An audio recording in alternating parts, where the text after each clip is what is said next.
ভগবান শ্রীকৃষ্ণ দাপর যুগে বলেছিলেন যে কলিযুগে মানুষ ভগবানকে নিয়ে ব্যবসা করবে, ভগবানের নাম করে বিভিন্ন জায়গায় টাকা পয়সা তুলবে, লুটপাট করবে।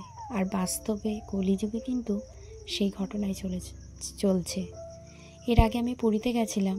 পুরীতে গিয়ে দেখলাম ভগবানকে দর্শন করার জন্য মানুষ কত দূর দূরান্ত থেকে বাবার কাছে যাচ্ছে, কিন্তু সেখানকার যে ব্রাহ্মণ বলো আর পাণ্ডা বলো, যাই হোক, তারা যে এতটাই অমানুষ, তারা ভগবানকে দর্শন করতে, ভগবানের সামনে পৌঁছাতে দিচ্ছে না।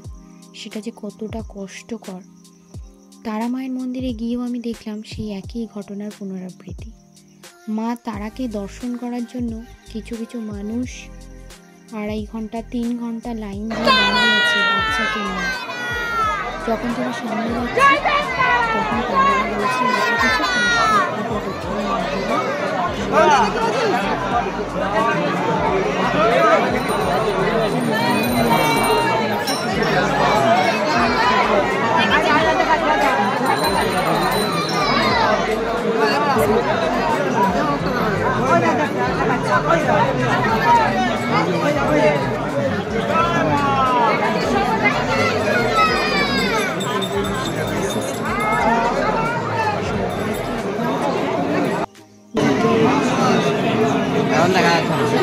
বন্ধ কর দাঁড়া অধৈর্য হয় না। লাইনটা যখন বন্ধ করো লাইনটা আটকে যাবে। শুধু আলতা দিতে পেরেছিলাম, মায়ের চরণে আলতা দিয়ে ছুটে পেরেছিলাম, কৃপা করেছে। কিন্তু তারপর মাকে সামনে থেকে দাঁড়িয়ে যে দেখে যে দালানটা তোমরা সবাই দেখতে পাচ্ছ, এটা হচ্ছে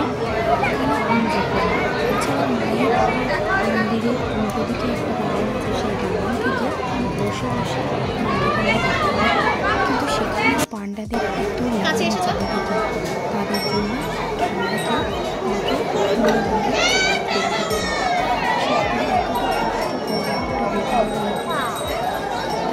সে অবসর মন্দির আছে, অনেক মানুষজন সবাই সকালে পুজো দিতে পারছিল। তারা কিন্তু এই পাশে গণেশ মন্দির আর পাশে চরণও রয়েছে,